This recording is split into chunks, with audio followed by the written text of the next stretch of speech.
There are moments in our lives where we might wake up one day and realize that the world we created must burn down because not a lot of it is working in our favor. We look around and we don't recognize ourselves, and we find ourselves disconnected from everything that we've built and even from the connections that we've made.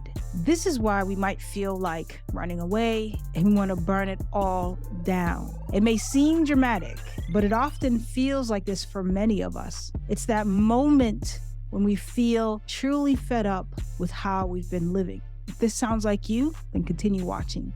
Welcome to the Monday Message. My name is Francis. Today, we're just really going to talk about what it means when the world around us feels like it's collapsing and how to embrace the collapse and why it's so important to lean in so that you can really change your life for the better. I truly believe that when we are in this state, that this is the song and dance for many of us. I don't believe anyone is truly exempt from this.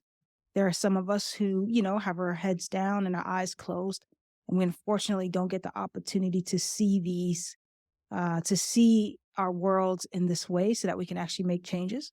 This is especially crucial for many of us who might be questioning, what is it all for anyway? The lives that we built. For me, I had that staircase life, almost, a little bit. Some of the stairs were missing.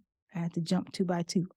Anyway, I got the degrees. I had moved to those hot DC streets, mingling and brunching, and life was moving. But energetically, I was bumping up against it in all sorts of ways, kind of like, when the bumper cars, I was just crashing. I became lost real fast. And from 2013, I gave my job a 3-week resignation, which really was kind of unheard of, especially in the mental health field.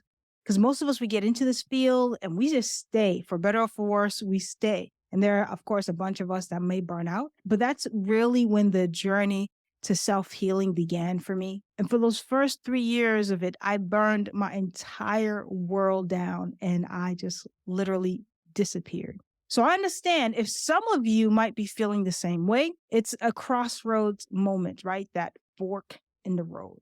And when we've built a world that weighs heavily like boulders on our shoulders and our identities are so entangled with that world, boy, it could seem quite scary to walk away from it, even for a brief moment, just to breathe deeply. I always say right before a breakdown is a breakthrough. May not feel like it, but a breakthrough is around the corner. It might be around the corner for like a couple weeks, couple years, but it's coming. Remember, much of what we've created was a manufacturing of the matrix world that had us believing that we needed to do more, that we needed to be more, and that we're not enough. Some of us were both hamsters on a wheel and zombies at a keyboard, just detached. And when we've reached the point of burning the world that we've created down, some of us need to sort of rip the Band-Aid off. That was me, regardless of the consequences and the destruction that it might cause. I use the words consequences and destruction, but that's really not how I see it. I believe the English language is limited in the words that we use to sort of bind us because there's so many double meanings and hidden meanings and all this other stuff if you follow etymology. Because we're really not here to be punished. That's not what we're here for. We're here to learn and to grow. So my belief is that consequences are just lessons and destruction in our lives are just initiations. And if we're lucky enough, like I said earlier, if we're lucky enough to really see it as that, we'll get to experience them all as opportunities for our expansions. So if this is you, ready to burn it all down, ready to walk away, here's my message to you.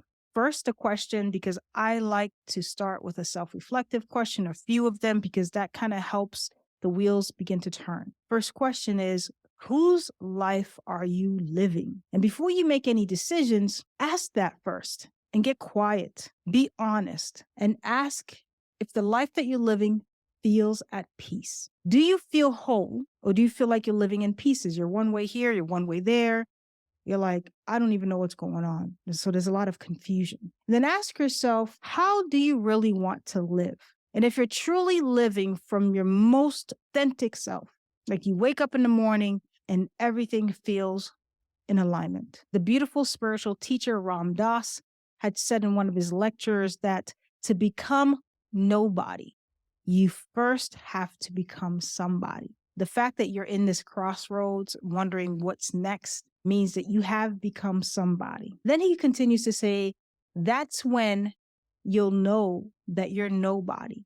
And that's when you can take off the suit that the world wants you to wear. So you first have to become somebody to eventually find out that you're nobody. And from being nobody, the suit can fall off.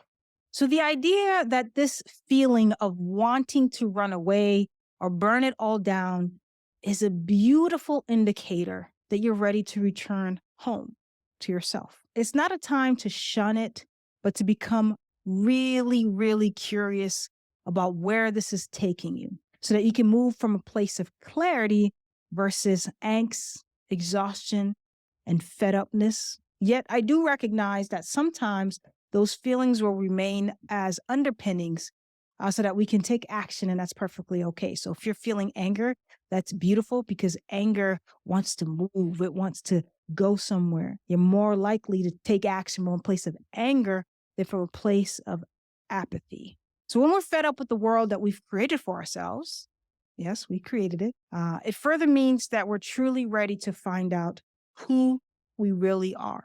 Carl Jung said the first half of life is devoted to forming a healthy ego, and then the second half is going inward and letting go of it. When we question or doubt ourselves, it's the matrix conditioning that we must deprogram.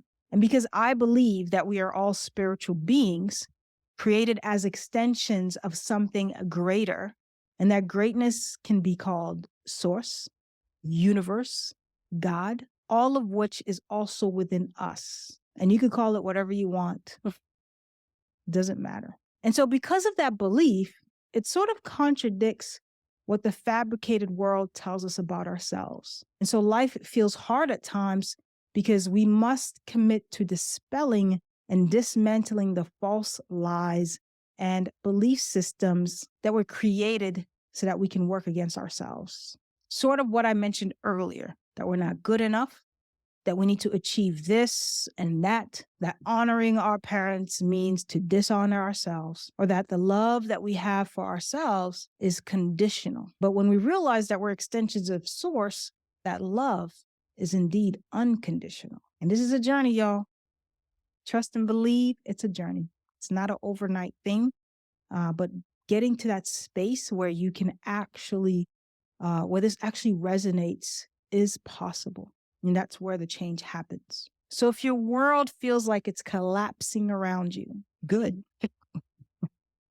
I mean that. That's beautiful. Or you might even be questioning, what is it all for anyways? Good. That means that something is stirring inside of you. I want you to remember this. Because we created this thing, we can also recreate it multiple times over. And I believe we must be reborn because what was can no longer be. So embrace the rebirthing process and know that it's not about getting it right. It's about evolving, learning, and growing.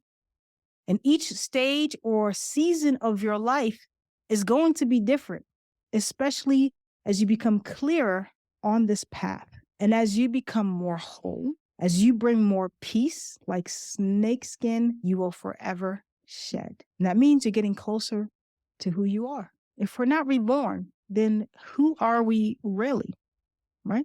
Okay, that is all that I have for you for today's Monday message. Thank you for watching. Thank you for listening. Let me know which part of this message resonated with you the most. And if you are going through a crossroads or a fork in the road, let me know below. Let me know how I can support you, cheer you on, any way that I could help. As always, please like, share, subscribe as I continue to just share some thoughts and wisdom as much as I can so that we can really live the best life that we can possible from the most authentic part of ourselves so that we can finally just really change, because change is possible. I will see you on the other side of change.